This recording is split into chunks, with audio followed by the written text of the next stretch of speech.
Welcome to Not Milk Never Milk. Subscribe if you're lactose intolerant. In this video, I will show how to make macarons tutorial, only way. Begin by weighing ingredients to the gram and sifting almond flour and powdered sugar together. Whip egg whites to glossy peaks with granulated sugar, then fold and dry mix using a figure-8 motion until batter flows like lava. Pipe consistent rounds, tap trays to release air, and rest shells until a skin forms.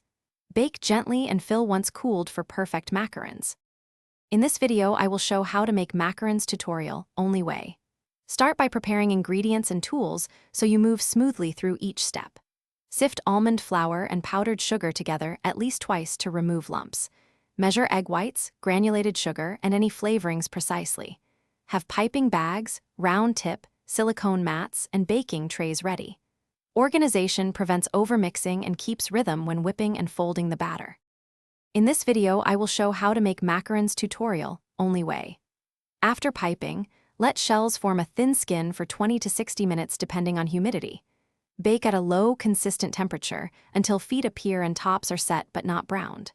Cool completely before pairing similar sizes and filling with buttercream, ganache, or jam. Chill assembled macarons briefly to mature flavors and achieve ideal texture before serving. Thanks for watching. If this was helpful, leave a like and consider subscribing. See you next time.